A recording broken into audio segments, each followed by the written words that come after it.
حضرت علی رضی اللہ تعالیٰ عنہ حضور صلی اللہ علیہ وسلم کے چچا زاد بھائی بھی ہیں، اور حضور صلی اللہ علیہ وسلم ہی کی کفالت کے اندر بڑے ہوئے، اور حرم شریف کے احاطے کے اندر ان کی ولادت ہوئی، اور حضور صلی اللہ علیہ وسلم نے اپنی بیٹی فاطمہ کے لیے بھی حضرت علی رضی اللہ تعالیٰ عنہ کا انتخاب فرمایا۔ پوچھا کہ میری بیٹی فاطمہ سے نکاح کرنا چاہتے ہو؟ جی اللہ کے رسول۔ فرمایا آپ کے پاس کچھ ہے؟ کہا ہے تو کچھ نہیں، صرف ایک زرہ ہے جنگ کے لیے جو کام آتی ہے۔ فرمایا کہ اسے بیچ کے کچھ سامان لے کر کے، اس سے معلوم ہوا کہ خامد کے ذمہ ہے یہ سامان وغیرہ لینا۔ یہ تو بیچارے آج کے والدین کے لیے ضروری ہم نے ہی کر دیا کہ جو بچی کا والد تو وہی بیچارہ سارا کچھ کرے، غریب آدمی کیا کیا کرے، کٹھی کرتے کرتے بیچارہ زندگی ہار جاتا ہے۔ بہرحال حضرت علی رضی اللہ تعالیٰ عنہ وہ زیرہ لے کر کے گئے بازار کے اندر، جا ہی رہے تھے کہ راستے کے اندر حضرت عثمان غنی رضی اللہ تعالیٰ عنہ سے ان کی ملاقات ہوئی۔ پوچھا کہاں تشریف لے کے جا رہے؟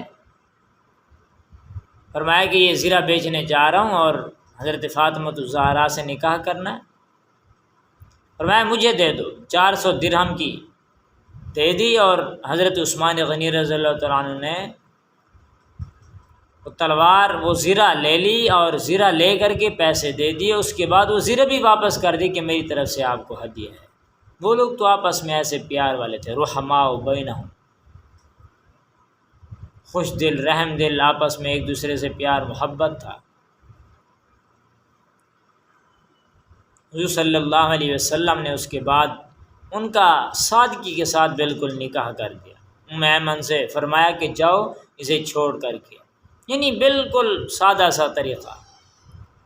تو آج شادیوں کو غمیوں کو آج ہم نے مشکل قرار دے دیا، نہیں تو اسلام کے اندر دیکھا جائے تو شادی بالکل آسان ہے۔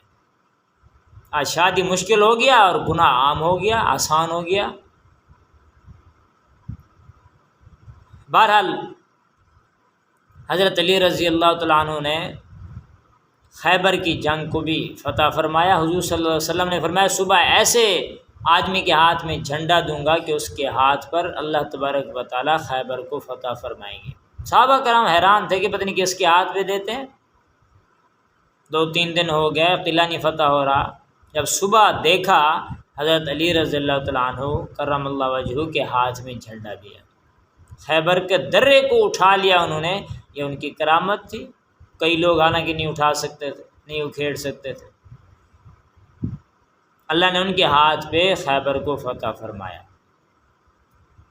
محرم کا مہینہ تھا، اور اسی طریقے سے حضرت علی رضی اللہ تعالیٰ عنہ کے اوپر جس وقت حکومت کا دور آیا،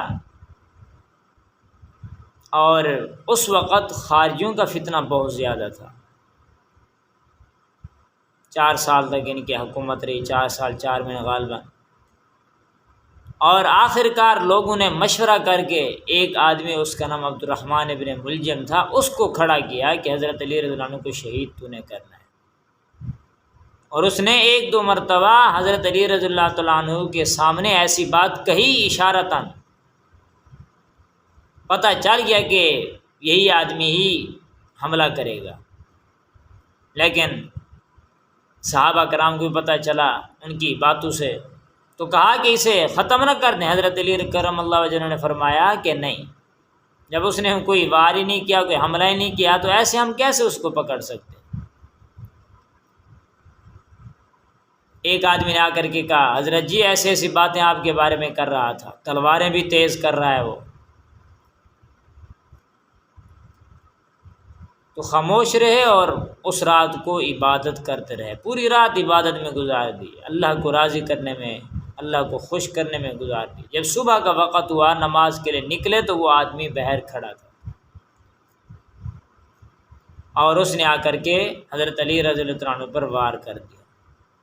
صحابہ کرام نے پکڑ لیا۔ آپ نے فرمایا کہ جب تک میں ابھی موجود ہوں اسے کچھ بھی نہیں کہنا، کیونکہ میں تو ابھی شہید نہیں ہوا، ابھی تو زخمی ہوا ہوں۔ حضرت حسن رضی اللہ تعالیٰ عنہ جو آپ کے بڑے بیٹے تھے، ان سے بھی کہا کہ آپ نے اسے کچھ بھی نہیں کہنا جب تک کہ میں موجود ہوں، اگر میں صحیح ہو گیا تو میں خود ہی سے سزا دوں گا، نہیں تو قصاص کے اندر اس کو ختم کر دیا جائے۔ آخر کار 21 رمضان المبارک کو حضرت علی رضی اللہ تعالیٰ عنہ کی شہادت ہو گئی، تو اللہ نے ان کو بہت بڑا مقام عطا فرمایا تھا، اور اہل بیت میں سے ہیں، اللہ نے ان کا قرآن پاک میں بھی تذکرہ فرمایا۔ وہ لوگ تو بہت پیاری زندگی گزار کے گئے، گناہوں سے بچ کے زندگی گزار کے گئے، حضور صلی اللہ علیہ وسلم کے نقش قدم پر زندگی گزار کے گئے، وہ ہمارے لیے نمونہ ہے، ہمیں بھی چاہیے کہ ہم ان کے نقش قدم پر چل کر کے زندگی گزاریں۔ اللہ سے ہمیں عمل کی توفیق نصیب فرمائے۔ وآخر دعوانا الحمدللہ۔